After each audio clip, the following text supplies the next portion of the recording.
So I'm going to start just with that legendary story. But bear in mind that it's not the same as history or even biography in the usual sense. So I just want to run through what led up to the Buddha's enlightenment from a traditional Buddhist point of view, as it's come down to us in the present, as it's retold and will be retold today in many traditional Buddhist countries. So the story is that at his birth, a soothsayer came to the king and said that the Buddha-to-be would either be a world ruler or an enlightened sage. So his kingly father obviously wanted him to be a world ruler and follow on in his kingly footsteps. So he tried to give the Buddha palaces, comforts, luxuries, everything anybody could want, so that he would remain satisfied, stay there, and eventually rule in his father's place. But despite his father's best efforts to stop his son from seeing the rougher side of life, on 3 separate occasions the Buddha left his palace, and on the first occasion he saw a sick man. On the second occasion he saw an old man, and on the third occasion he saw a dead person. And in each case, the story goes, he was horrified. He'd never seen such a thing before.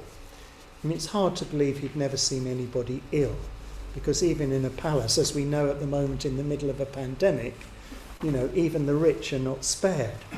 But anyway, this is the story, and there's a spiritual meaning to the story. The Buddha woke up to the truth of life and death, of suffering as well as happiness. And he saw foresight, he saw a spiritual seeker.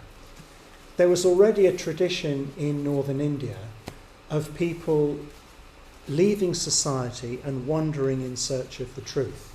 And he became such a seeker, a shramana. But he did it secretly because his parents were opposed to it. So again, the story is that he crept out of the palace in dead of night. He saddled his favourite horse and he rode out, but in order to muffle the footsteps of his horse so that no one was woken up, the gods held his horse up in the air so it wouldn't make a sound. And when he'd got a sufficient distance from the palace, he cut off his long hair, exchanged his clothes with a beggar, and became a wandering seeker. Twice he knelt at the foot of spiritual teachers of his day until he'd equalled their own teachings and their own attainment. And twice those teachers asked him to stay and teach alongside them, or even take over from them, take over the whole group of disciples that they had.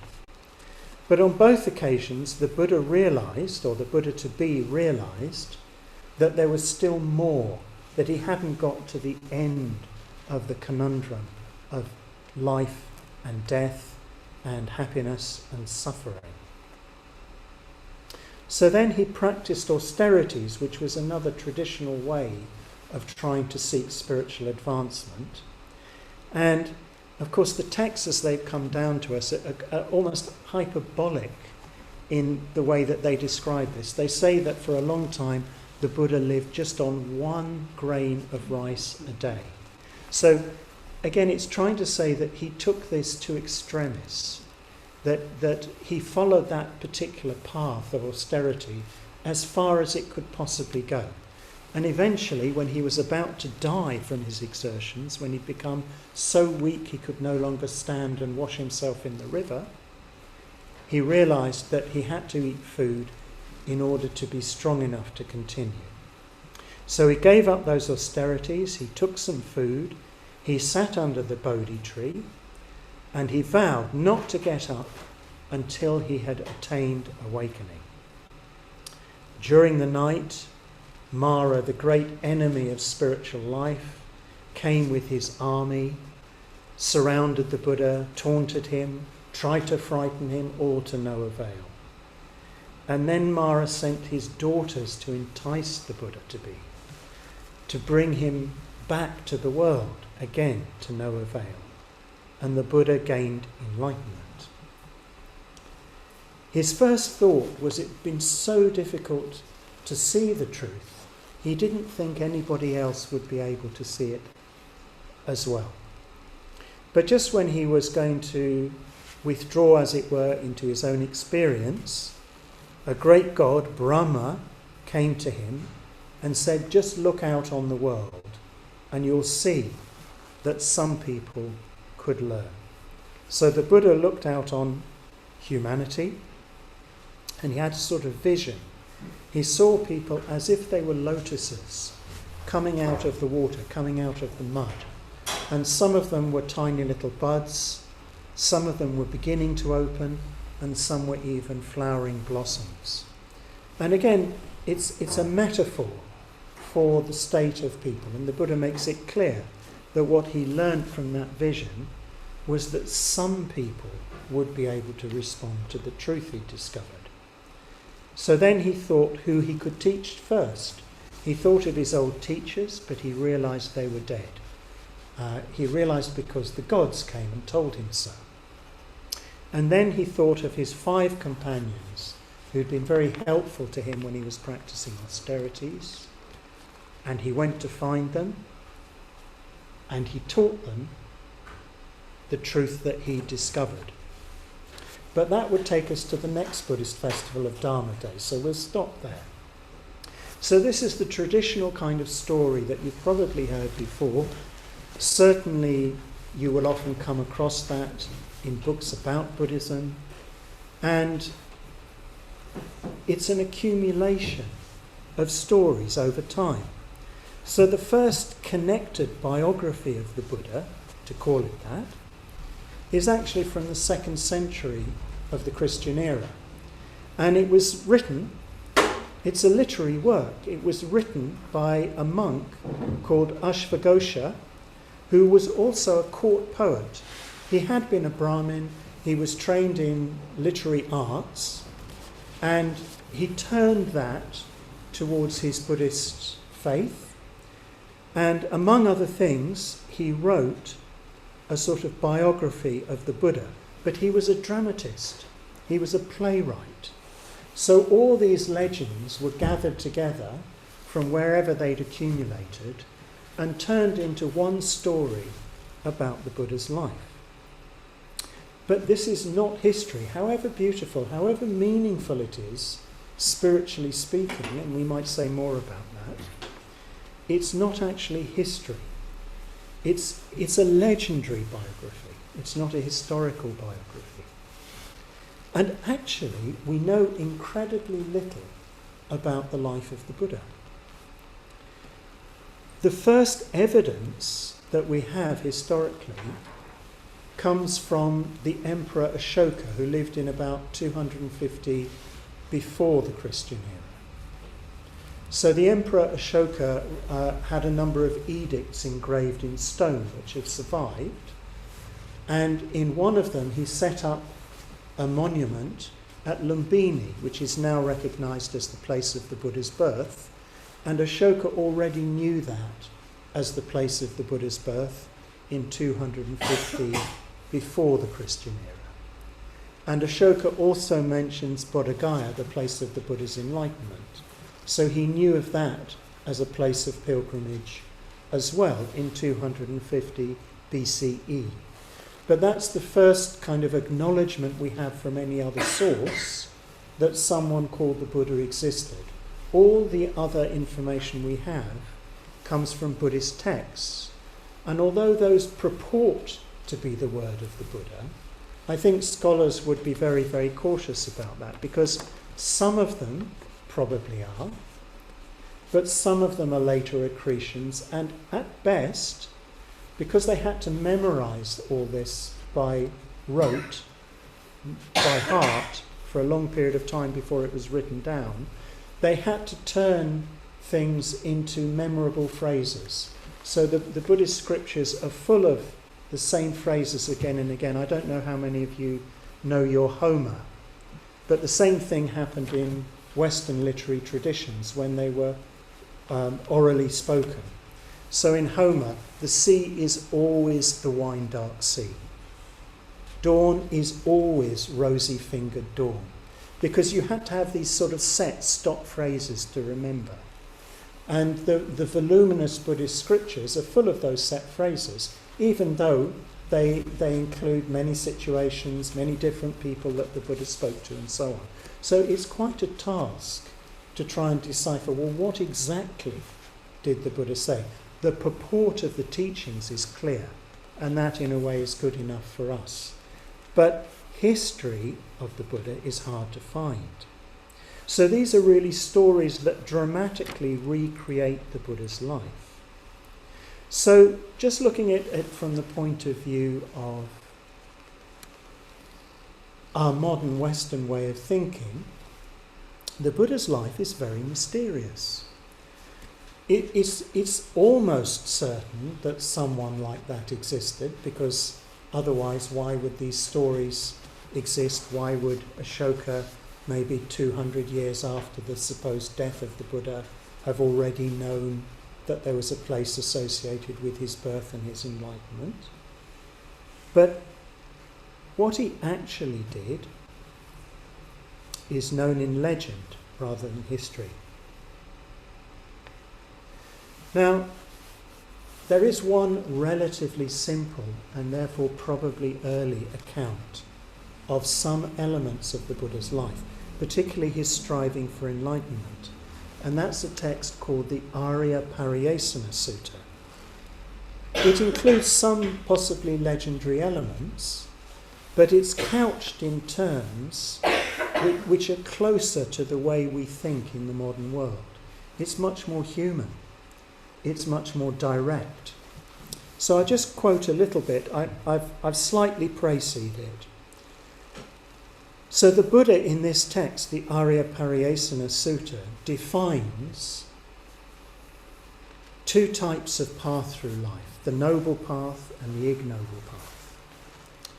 And he says, I myself, before my awakening, when I was unawakened, being myself subject to birth, aging, illness, death, sorrow, and defilement, sought what was subject to birth, illness, death, sorrow, and defilement. Then, the Buddha says, the thought occurred to me, why do I, who is subject myself to birth, aging, illness, death, sorrow and defilement, seek what is also subject to birth, illness, death, sorrow and defilement?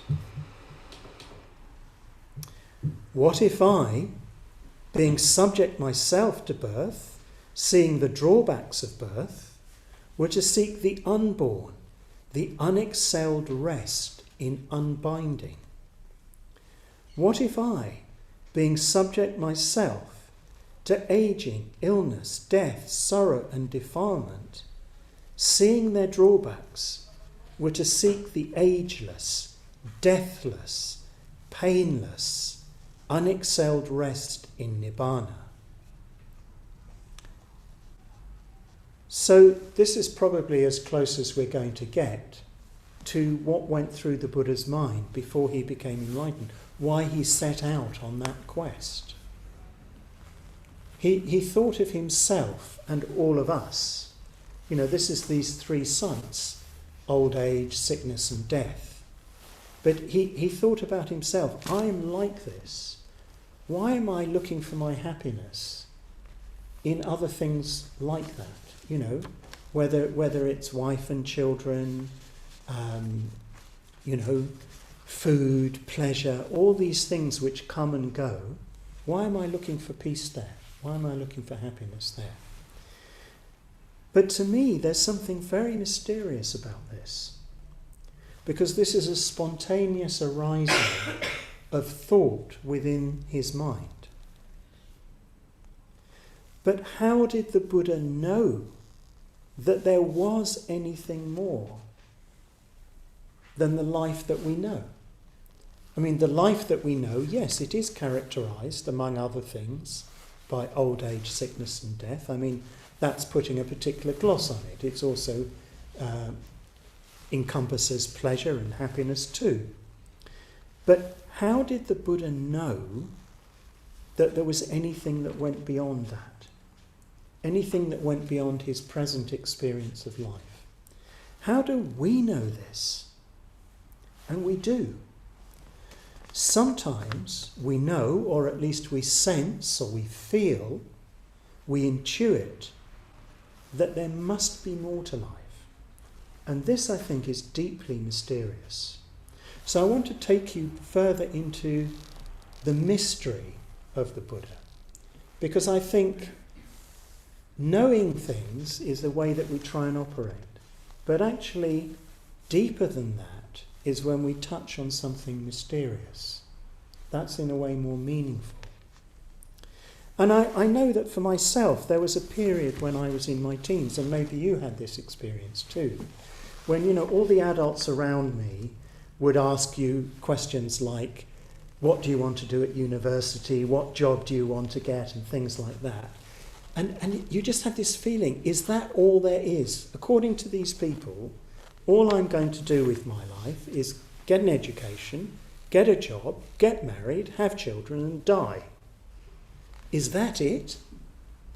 And I just had this very strong intuition that it could not be it. Surely the whole world wasn't made for that. Surely there was something else more meaningful to be found, to be discovered in life itself. And I'm sure many of you at some point in your life have had that kind of experience. Just coming out against the banality of those kind of expectations and resisting that, rejecting that, and without really knowing what that's going to mean. And in fact, when I went to university the first time, I dropped out. And of course my parents weren't very happy with that at all. And people then would say to you, but what are you going to do? And I would kind of invent something because you had to shut them up really. But the truth was I didn't know. I just knew that the answer wasn't there and I needed to find out where it was. And eventually I stumbled across meditation and Buddhism and I found the answer there, at least the initial answer. So going back to the Buddha, as a result of this intuition, the Buddha actually left home. In the Arya Pariasana Sutta, there's no mention of him having a wife and child like the later legends.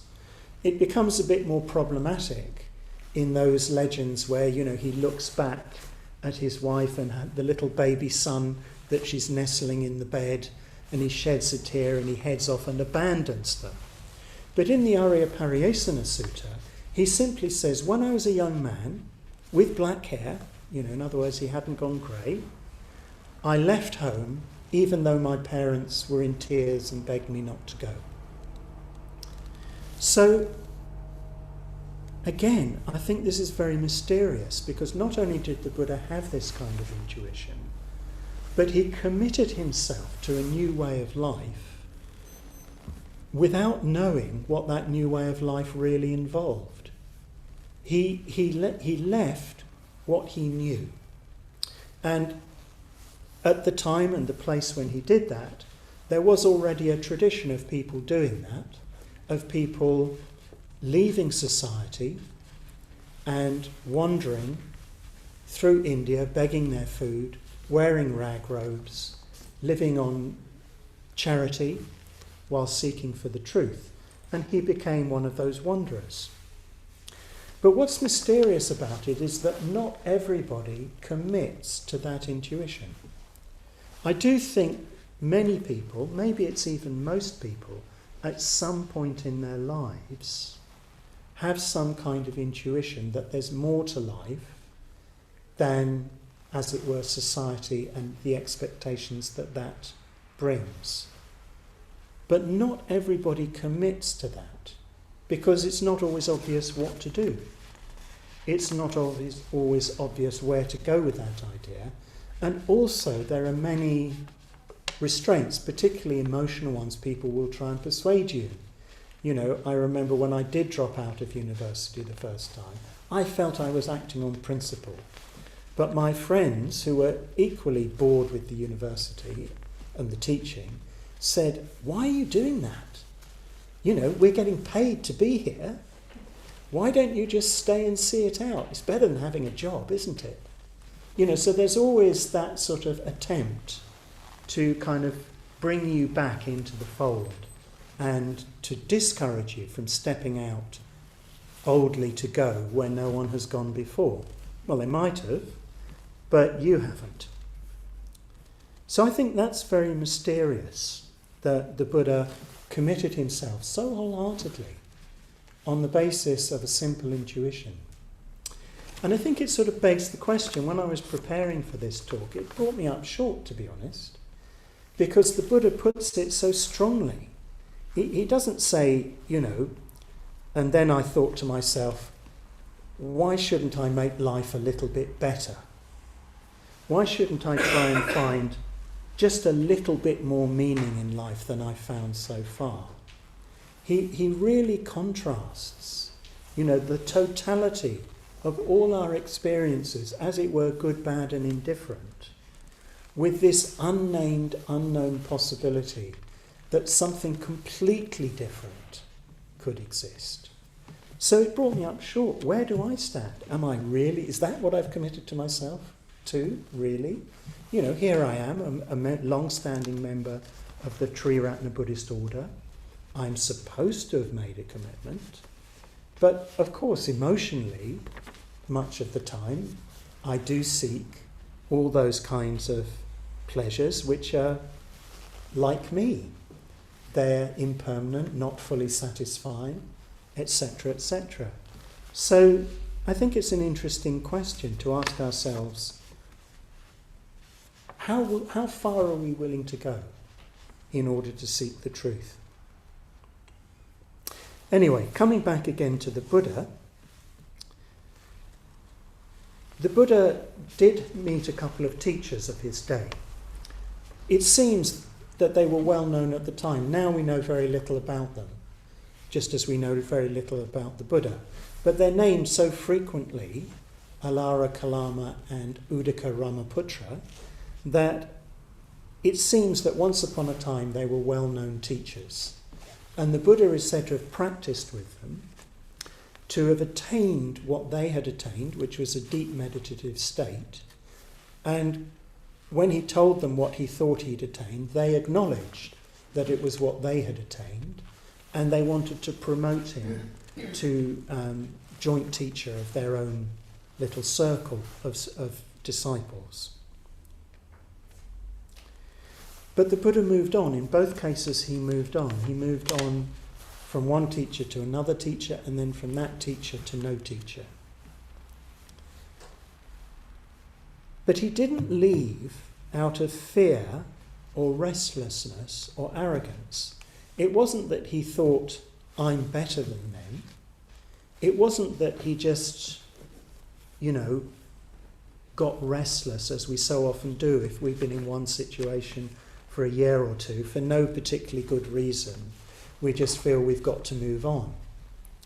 No, the mystery is that he knew that even though what they taught and achieved was very deep from a human point of view, from a spiritual point of view, perhaps something far beyond the experience of people in this room, nevertheless it wasn't enough. It wasn't what he was looking for. It wasn't a solution to the problem of suffering. He knew that it just put you temporarily into a higher state of consciousness. And it's mysterious that he knew when that was not enough. I think what maybe we can take from that is that we probably need to make sure that we have achieved what we've been taught before we think it's time to move on. Because in the spiritual life there is a need to move on.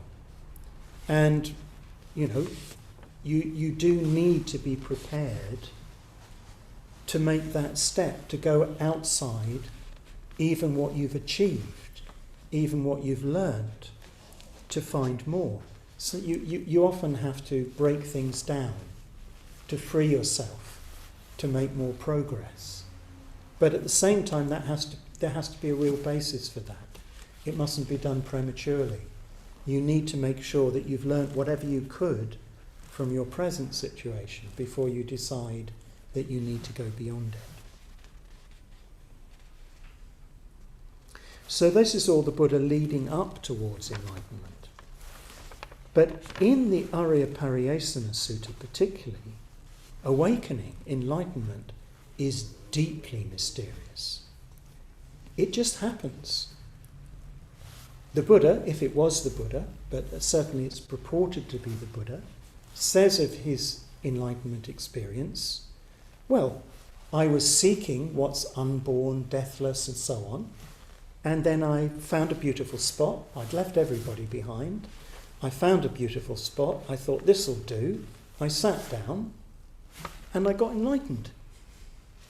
And there's none of the later teachings at all in this sutta about what happened. There's no remembering previous lives. There's no Mara's attack. Nothing. He just says, I did it. And I think, how extraordinary. This very profound experience, perhaps the most profound experience possible to a human being, at least from the Buddhist point of view it is almost nameless. The Buddha doesn't even try in this sutta to describe it. He just says, I did it. It happened. I achieved my aim of the noble quest. It reminds me of a phrase, which again I'll have to paraphrase, from the Dhammapada, where it says that the noble ones, people who've achieved enlightenment, are trackless, like tracing birds in the sky. You can't see them. You can't see where they've been. You can see the point, but unlike a plane, they don't leave jet trails. You can't see where they've come from. You can't see how they got there. So, awakening, at least in this account, is very mysterious. It does represent something so different from everything we've experienced that it is very hard to talk about. There have been attempts. Obviously there are epithets, metaphors, names, but none of them do it justice. Only awakening itself will ever do it justice. However, something interesting happens immediately after that in this sutta, and it is one of the more legendary, what we would think of as legendary accounts. The Buddha says that initially he was not inclined to teach, and there's a little verse in which he says, this is so profound, it's just too much for people. And then this figure, Brahma Sahampati, this great god, appears to the Buddha and says, look again. And he looks and he sees that vision of the lotuses and he decides to teach. Now what I think is mysterious about this is very difficult to know the status of Brahma Sahampati. I mean, yes, Indians believed in gods, and gods aplenty are found in Buddhist texts. Whether the Buddha believed in them or not, we don't really know. Is this a symbol, a metaphor for an aspect of the Buddha's mind? Is it, as it were, his own compassionate mind talking to him? I don't know.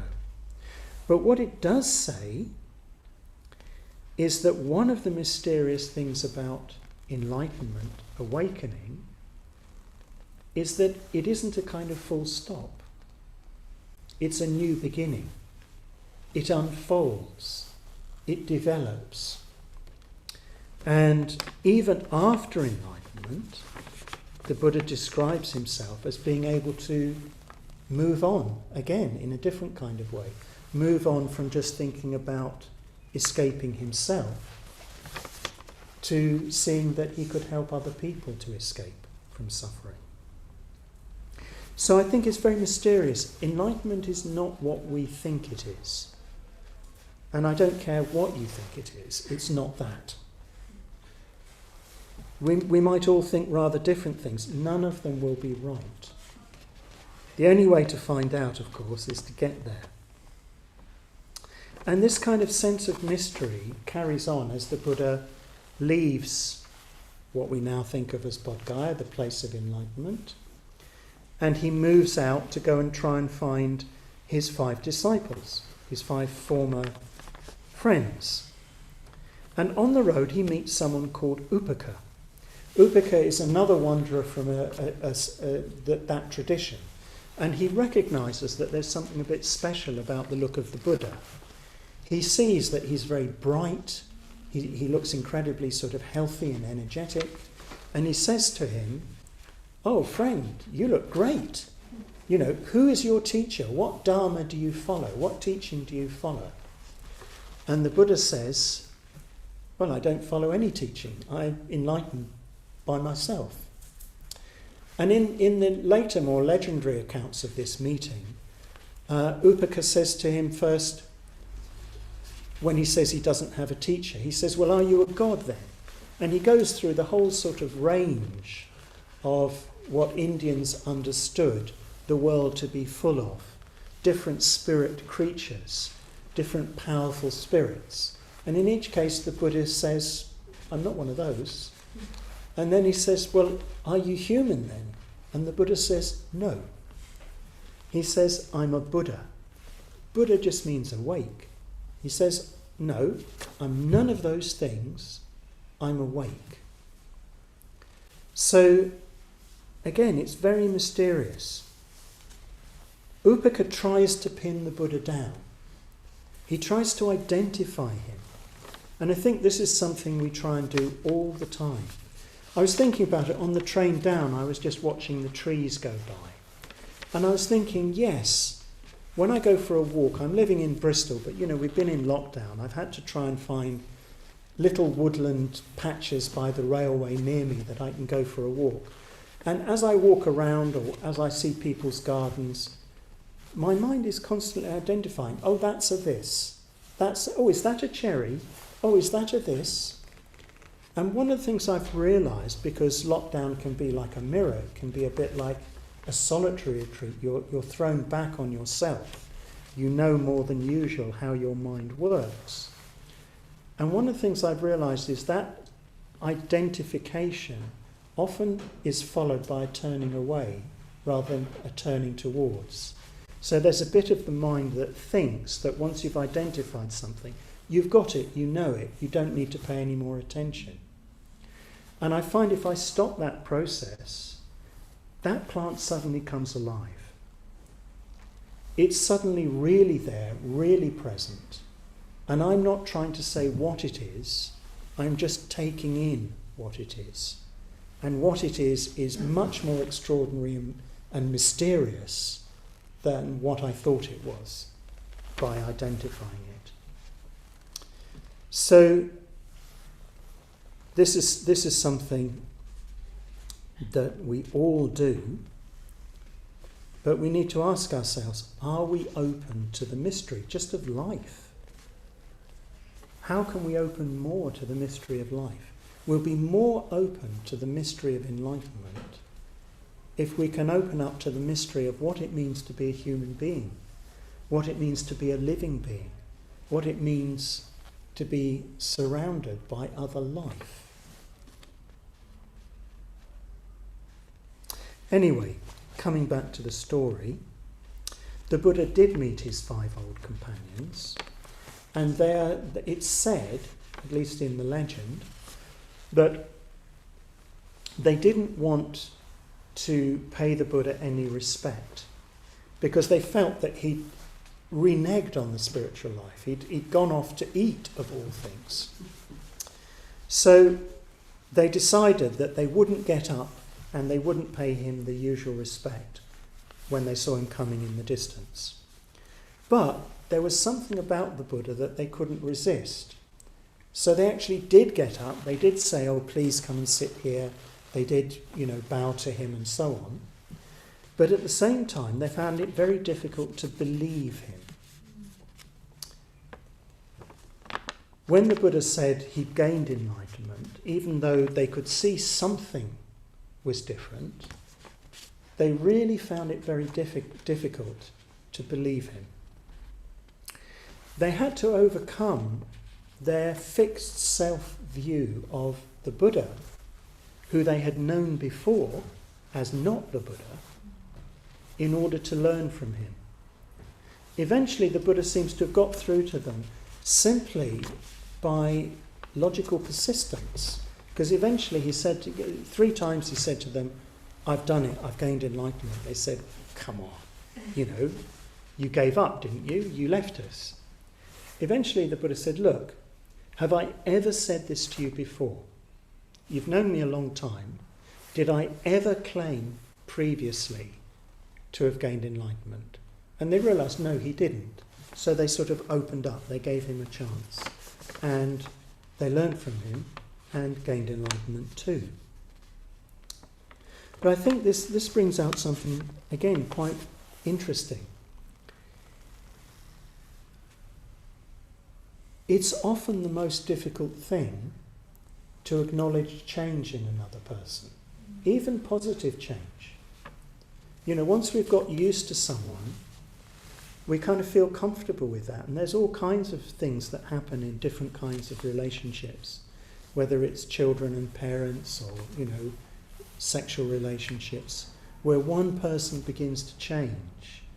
And there's quite a knack to going with that, not resisting that, not even denying that. And of course, if you do, you often lose that person. So we might ask ourselves the question, are we open to change? Are we open to the spiritual progress of our friends? Sometimes our friends overtake us in the spiritual life. I've been an order member now for over 40 years, but it doesn't mean that I'm the most enlightened order member there is, no. And it doesn't mean that the person who's been ordained 2 years longer than me is either. It could be someone who's just gone deeper, who's just tried harder, who's just committed themselves more. So, it's quite hard to give up. In a way, to recognise change in another person is a confrontation with yourself, with your own fixed self-view. You have to acknowledge sometimes that you're the one who hasn't changed, which can be a bit difficult, even a bit sad. But if you do acknowledge that, then you get the opportunity to change. If you don't acknowledge that, you'll stay stuck. So this seems to be what happened to those 5 companions. They finally, under the Buddha's influence, were able to see the change in him, and that meant they could change themselves in the light of the change he'd made. So I really wanted to draw out the positive aspect of something being mysterious. That trying to fix things, trying to identify things, trying to hold things where they are is very limiting. And if we open up to things more as mysterious, in a way it's more realistic. Otherwise we're privileging ourselves. So Sangharakshita had a poem which he entitled Life is King. It's well worth a read. It's a very good poem. Not all his poems are fantastic, but I think this one is. And it's all about however hard we try, we can't really grasp, we can't put ourselves above life. It's life which is bigger than us. And the great Buddhist teacher, Padmasambhava, was once teaching people who were highly skilled tantric adepts. And he said to them, they should think in this way. They should say to themselves over and over again, I do not know, I do not have, I do not understand. which seems extraordinary, doesn't it? These are people who we might think have incredible understanding, incredible knowledge. But no, he said this is how you have to think. You have to think, I don't know, I don't have, I don't understand.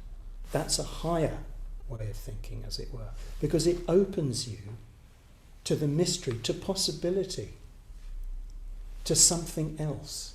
You're no longer fixing your limits by saying, I know this, that's me. So, on Buddha Day, I think I've said we can't really know much about the historical Buddha. We can't know for sure, possibly, even that such a person existed. But we can know that enlightenment exists, because there are many teachers down the years who have gained from the Buddhist tradition that attainment, that achievement. But what it is will remain mysterious, and should remain mysterious. We should feel it as a really deep mystery, an enticing mystery, an attractive mystery, something that we're very happy not to pin down. We're very happy to have something in life that goes beyond us, goes beyond our present experience, beyond our present understanding, so that we can reach out towards that. We can gravitate towards that. We can even commit ourselves to moving towards that, because that ultimately is what Buddha Day is about.